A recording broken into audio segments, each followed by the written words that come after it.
Very good morning. ನೋಟ್ಸನ್ನು ಮಾಡಬೇಕಂತ ಇರ್ತೀರಿ ಮೇನ್ಸಿಗೆ. ಈಗ ಮೇನ್ಸ್ ನಡೀತಾ ಇದೆ, ಆ ಪ್ರಿಪರೇಷನ್ ನಡೀತಾ ಇದೆ. ಹೇಗೆ ನನ್ನ ಹತ್ರ ನೋಟ್ಸೇ ಇಲ್ಲ, ಆದರೆ ನಾನು ಯಾವ ಥರ ಈಗನ್ನು ಟ್ಯಾಕಲ್ ಮಾಡ್ಬೋದು ನೋಡಿ. ಫಸ್ಟ್ ಆಫ್ ಆಲ್ ನೋಟ್ಸ್ ಯಾಕೆ ಬೇಕು? ನಿಮ್ಮ ಒಂದು ಇನ್ಫಾರ್ಮೇಷನನ್ನು ಒಂದು ಗ್ರೂಪಿಗೆ ಮಾಡಲಿಕ್ಕೆ, ಹೌದಾ? ಅಂದರೆ ಒಂದೇ ನೇರಕ್ಕೆ ಆ ಒಂದು ಸಬ್ಜೆಕ್ಟ್ ಇಂಟರ್ಪ್ರಿಟೇಷನ್ ನಿಮ್ಮದಾಗಿಸ್ಕೊಳ್ಳಿಕ್ಕೆ ಆ ನೋಟ್ಸ್ ಇರೋದು. ಈಗ ಎಕ್ಸಾಮಿನೇಷನ್ ಯಾಕೆ ಬರೀತೀರಿ? ಯು ಪಿ ಎಸ್ ಸಿಯ ಮೇನ್ಸನ್ನು ಬರೀಬೇಕಾದ್ರೆ ನಿಮಗೆ ಎಷ್ಟು ನಿಮಿಷದ ಅವಧಿ ಇದೆ ಅನ್ನೋದ್ರ ಮೇಲೆ ನಿಮ್ಮ ನೋಟ್ಸ್ ನಿಂತಿರಬೇಕು. Number 1 point. ನಂಬರ್ 2 ಪಾಯಿಂಟ್ ಏನು? ಈಗ 7 ಮಿನಿಟ್ಸ್ ಮತ್ತು 9 ಮಿನಿಟ್ಸಲ್ಲಿ ನೀವು ಆ ನೋಟ್ಸನ್ನು ಮಾಡಬೇಕಾಗಿರ್ತದೆ, ಅಥವಾ ಆ ಒಂದು ಕಂಟೆಂಟನ್ನು ಬರೀಬೇಕಾಗಿರ್ತದೆ, ಹೌದಾ? ಸೊ ಇವಾಗೇನಾಗುತ್ತೆ, ನಿಮಗೆ ಯಾವ ರೀತಿಯ ಇನ್ಫಾರ್ಮೇಷನ್ ಬೇಕು? ಅದು ಕೇವಲ ಬುಕ್ಕಿಶ್ ಇನ್ಫಾರ್ಮೇಷನ್ನ, ಅಥವಾ ಅಪ್ಲೈಡ್ ಇನ್ಫಾರ್ಮೇಷನ್ನ, ಅಥವಾ ಸ್ಟ್ಯಾಟಿಕ್ಸ್ ಇನ್ಫಾರ್ಮೇಷನ್ನ ಅನ್ನುವಂಥದ್ದು ಇಂಪಾರ್ಟೆಂಟ್. ಈಗ ನೋಡಿ, ನೀವು ಏನು ಬರೀತೀರಿ? Introduction, body, conclusion. ಅದರಲ್ಲಿ ಒಂದು ಕೊಟೇಶನ್ ಬರೀಬೋದು, recommendation, challenges, solution, way forward, public speech, statistic, case study, law, ಅಥವಾ anything which is a beautification for that particular question ಆಗಿರಬೇಕು. ಈಗ ಪ್ರತಿಯೊಂದು ಕ್ವಶನ್ನು ಕೂಡ ಸಬ್ಜೆಕ್ಟ್ ಮೇಲೆ ನಿಂತಿದೆ ಅಂದಾಗ ನಿಮ್ಮ ನೋಟ್ಸ್ ಯಾವ ಥರ ಇರಬೇಕು? ಸಬ್ಜೆಕ್ಟ್ ಥರ ಇರಬೇಕು. ಇದು ಒಂದು ಪಕ್ಷ. ಈಗ ಎರಡನೇ ಇಂಪಾರ್ಟೆಂಟ್ ಟಾಪಿಕ್ ಏನು? ಕೇವಲ ನೋಟ್ಸನ್ನು ಮಾಡಿ ಎಕ್ಸಾಮ್ ಪಾಸ್ ಆಗುತ್ತಾ? ಇಲ್ಲ. ನೋಟ್ಸನ್ನು ನಿಮ್ಮ ಮೆದುಳಲ್ಲಿ ಮಾಡಿಕೊಡ್ಬೇಕು ಅನ್ನುವಂಥದ್ದು. ಹಾಗಾದರೆ ಹೇಗೆ ಮಾಡೋದು? ಎಷ್ಟೋ ಜನ ಕೇಳ್ತಾರೆ, ಈ ಕರೆಂಟ್ ಅಫೇರನ್ನು ಒಂದು ಸಬ್ಜೆಕ್ಟ್ ಆಗಿರ್ತಾರೆ, ಅಥವಾ ಪಾಲಿಟಿ, ಲಕ್ಷ್ಮೀಕಾಂತ್, ಅಥವಾ ಸ್ಪೆಕ್ಟ್ರಮ್ ಹಿಸ್ಟ್ರಿ ಏನಿದೆ ಅದನ್ನು ನೋಟ್ಸ್ ಮಾಡ್ತಾರೆ. ಆ ಒಂದು ಟೆಕ್ಸ್ಟ್ ಬುಕ್ಕನ್ನು ನೋಟ್ಸ್ ಮಾಡೋದು ನೋಟ್ಸ್ ಅಲ್ಲ. ನಿಮ್ಮ ನೋಟ್ಸ್ ಯಾವ ಥರ ಇರಬೇಕು ಅಂತಂದರೆ, ನಿಮ್ಮ ಆಬ್ಜೆಕ್ಟಿವ್ ಎಕ್ಸಾಮಿನೇಷನ್ನಿನ ಏನು 3 ಪೇಜ್ ಅಥವಾ 2 ಪೇಜ್ ಇದೆ ಅದಕ್ಕೆ ಸೂಟ್ ಆಗಬೇಕು ಆ ಒಂದು ನೋಟ್ಸ್. ಅದು ಒಂದು ಇನ್ಫಾರ್ಮೇಷನಿನ ಬುತ್ತೋಲೆ ಅಷ್ಟೇ, ಆ ಇನ್ಫಾರ್ಮೇಷನಿನ ಸಮೀಕರಣ ಅಷ್ಟೇ ಅನ್ನುವಂಥದ್ದು.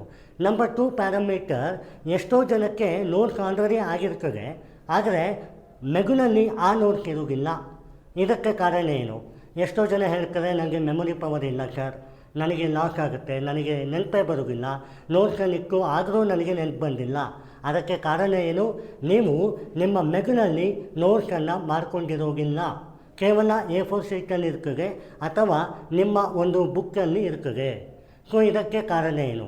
ನಂಬರ್ 3 ಮೋಸ್ಟ್ ಇಂಪಾರ್ಟೆಂಟ್ ಫೆನಾಮಿನ, ಮೆದುಳಲ್ಲಿ ನೋಟ್ಸ್ ಹೇಗೆ ಮಾಡೋದು? ವಿಜುವಲೈಸೇಷನ್ ಅನ್ನುವ ಟೆಕ್ನಿಕ್ ಇದೆ. ಈಗ ಒಂದು ಕಾನ್ಸೆಪ್ಟ್ ಇದೆ ನೋಡಿ, ಇದು ನಮ್ಮ ನೋಟ್ಸ್ ಜ್ಞಾನಿಗೂ ಹಂಗರ್ ಅಂತ ಒಂದು ಚಾಪ್ಟರಿಗೆ. ಈ ಹಂಗರ್ ಚಾಪ್ಟರ್ ಏನು ಬರ್ತದೆ ಹೇಳಿ? GS2 ಅಲ್ಲಿ ಬರ್ತದೆ. ಇದು ಒಂದು key pivotal question U P ಎಸ್ ಸಿಯಲ್ಲಿ. ಹಂಗರ್, ಮಾಲ್ ನ್ಯೂಟ್ರಿಷನ್, ಅಥವಾ ನ್ಯೂಟ್ರಿಷನ್, ಹ್ಯೂಮನ್ ಡೆವಲಪ್ಮೆಂಟ್, ಇಷ್ಟರಲ್ಲಿ ಯಾವುದಾದ್ರೂ ಬರ್ಬೋದು. ಇದರಲ್ಲಿ ನಾನೇನು ಕೊಟ್ಟಿದ್ದೇನೆ? ಇಂಟ್ರಡಕ್ಷನ್ ಕೊಟ್ಟಿದ್ದೇನೆ, ಯಾಕೆ ಅಂತ ಕೊಟ್ಟಿದ್ದೇನೆ, ಹಂಗರ್ ಯಾಕಾಗುತ್ತೆ, ಆಬ್ಜೆಕ್ಟಿವ್ ಏನು ಮಾಡಬೇಕು, ಸ್ಟ್ಯಾಟಿಸ್ಟಿಕ್ ಯಾವ ಥರ ಇದೆ ಪ್ರಸ್ತುತವಾಗಿ, ಮತ್ತು ಕಾನ್ಸ್ಟಿಟ್ಯೂಷನಲ್ ಲೀಗಾಲಿಟಿ ಯಾವ ಥರ ಇದೆ, ಕೇಸ್ ಸ್ಟಡಿ ಯಾವುದು ಬರೀಬೇಕು, ಹಿಸ್ಟಾರಿಕಲ್ ಬ್ಯಾಕ್ಗ್ರೌಂಡ್ ಏನಾದರೂ ಇದೆಯಾ, ಮತ್ತು ಕೊಟೇಶನ್ ಬರೆದಿದ್ದೀನಿ, ಮತ್ತು ಗೌರ್ಮೆಂಟ್ ಸ್ಕೀಮ್ಸ್ ಬರೆದಿದ್ದೀನಿ, ಚಾಲೆಂಜಸ್ ಮತ್ತು ಅದರ ಸಮೀಕರಣವನ್ನು ಬರೆದಿದ್ದೀನಿ, ಸೊಲ್ಯೂಷನ್ ಮತ್ತು ಅದರ ಸಮೀಕರಣವನ್ನು ಬರೆದಿದ್ದೀನಿ, ಮೇ ಫಾರ್ವರ್ಡ್ ಅಂದರೆ ಫ್ಯೂಚರಿಸ್ಟಿಕ್ ಹೇಗಿರಬೇಕು, ಮತ್ತು ಕನ್ಕ್ಲೂಷನ್ ಬರೆದಿದ್ದೀನಿ. ಈಗ ಇಷ್ಟೇ ಸಾಕು? ಹೌದು, 100% ಸಾಕು. ಆದರೆ ಈಗೆಲ್ಲ A4 ಶೀಟಲ್ಲಿ ಅಪ್ರಾಕ್ಸಿಮೇಟ್ಲಿ ಎಷ್ಟು ಪೇಜ್ ಇದೆ ನಿಮಗೆ? ಹಾಕಿದ್ರೆ 4 ಪೇಜ್ ಇದೆ. ಈಗ ಈ ಕಾನ್ಸೆಪ್ಟನ್ನು ಮೆದುಳಿಗೆ ಹಾಕೋದು ಹೇಗೆ ಅನ್ನೋದು ನಿಮ್ಮ ಎಕ್ಸಾಮಿನೇಷನಿನ ಪೇಪರಲ್ಲಿ ಬರೀಬೇಕು ಅಂತಾದರೆ ನಿಮಗೆ ಕೈ ಓಡಬೇಕು, ಮೆದುಳು ಓಡಬೇಕು, ಹೌದಾ? ಅದಕ್ಕೇನು ಮಾಡಬೇಕು? ವಿಜುವಲೈಸ್ ಮಾಡಬೇಕು. ಹೇಗೆ? ಸಪೋಸ್ ಈಗ ಸ್ಟ್ಯಾಟಿಸ್ಟಿಕ್ ಇದೆ ನೋಡಿ, ಇಲ್ಲಿ 40% of the food produce India waste per year ಅಂತ ಹೇಳ್ತಾರೆ. ಈಗ ಇದನ್ನು ನೀವು ಬೈಯಟ್ ಹೊಡೆಯೋಗೆ ವಿಜುವಲೈಸ್ ಮಾಡಿ. ಇಂಡಿಯಾ 40% ವೇಸ್ಟ್ ಫುಡ್ ಆಗ್ತಾಯಿದೆ, ಅಂದರೆ ಪ್ರತಿ ಪರ್ಸನ್ನಿಂದ 50 kg ಫುಡ್ ಒಂದು ಇಯರಲ್ಲಿ ವೇಸ್ಟ್ ಆಗ್ತಾಯಿದೆ. 2 ಸ್ಟ್ಯಾಟಿಸ್ಟಿಕ್ಕನ್ನು ಇಮ್ಯಾಜಿನೇಷನ್ ಮಾಡ್ಕೊಳ್ಳಿ. ಆವಾಗೇನಾಗುತ್ತೆ, ಈ ಒಂದು ಕ್ವಶನ್ನಿನ ಈ ಒಂದು ಸ್ಟ್ಯಾಟಿಸ್ಟಿಕ್ ಏನಿದೆ, ನಾಳೆ ದಿವಸ ಹ್ಯೂಮನ್ ಡೆವಲಪ್ಮೆಂಟಿಗೆ ಹಾಕಬೇಕು ಅಂದರೂ ಹಾಕ್ಬೋದು, ಅಥವಾ ಎಜುಕೇಷನ್ಗೆ ಹಾಕ್ಬೋದು, ಸೊಸೈಟಿಗೆ ಹಾಕ್ಬೋದು, ಜೆಂಡರ್ ಬಯಾಗೆ ಹಾಕ್ಬೋದು, ಇನ್ಕ್ಲೂಸಿವ್ ಗ್ರೋತ್ಗೆ ಹಾಕ್ಬೋದು, ಸಸ್ಟೈನಬಲ್ ಡೆವಲಪ್ಮೆಂಟಿಗೆ ಹಾಕ್ಬೋದು, ಹೋಲಿಸ್ಟಿಕ್ ನೇಚರ್ಗೆ ಹಾಕ್ಬೋದು, ಎಲ್ಲದಕ್ಕೂ ಹಾಕ್ಬೋದು. ಓನ್ಲಿ ವೆನ್ ನಿಮ್ಮ ಬ್ರೈನ್ ಅದನ್ನು ರೆಕಗ್ನೈಸ್ ಮಾಡುವಾಗ.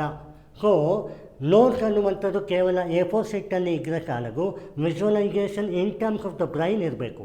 ಹೌದು ಒಪ್ಕೋತೀನಿ, ನಿಮ್ಮ ಒಂದು ನೋಟ್ಸ್ ಈ ಕಡೆಗೆ ಒಂದು ಸ್ಟ್ರಕ್ಚರ್ ಫೆನಾಮಿನಾಗನಿಕ್ಕು ಅಂದರೆ ನಿಮ್ಮ ಮೆದುಳಿಗೆ ಹಾಕಲಿಕ್ಕೆ ಕೇವಲ 1 ನಿಮಿಷ ಸಾಕು ವಿಜುವಲೈಸೇಷನಿಂದ ಅನ್ನುವಂಥದ್ದು.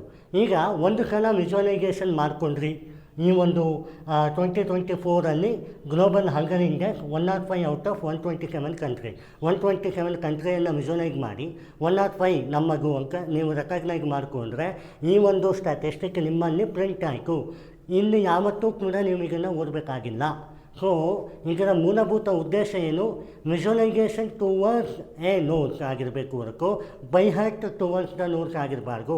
ಎಷ್ಟೋ ಜನ UPSC ಆಸ್ಪಿರೆಂಟ್ 95% ಜನ ಬೈ ಹಾರ್ಟ್ ಮಾಡ್ತಾರೆ, 50% ಜನರ ಹತ್ರ ನೋಟ್ಸೇ ಇರೋದಿಲ್ಲ, ಆ್ಯಂಡ್ 10% ಜನರ ಹತ್ರ ನೋಟ್ಸ್ ಇರ್ತದೆ, ಮಲ್ಟಿಪಲ್ ಟೈಮ್ ರಿವೈಸ್ ಮಾಡ್ತಾರೆ. ಕೇವಲ 3% ಜನರಲ್ಲಿ 1% ಜನ ಪಾಸ್ ಆಗುವವರು ವಿಜುವಲೈಸೇಷನ್ ಮಾಡ್ಕೊಂಡಿರ್ತಾರೆ. ಸೊ ನಿಮ್ಮ ನೋಟ್ಸ್ ವಿಜುವಲೈಸೇಷನ್ ಆಗಿರಬೇಕು ಅನ್ನುವಂಥದ್ದು ಇದರ ತಾತ್ಪರ್ಯ. ಈಗ ವಯೇ ಜ್ಞಾನಿ.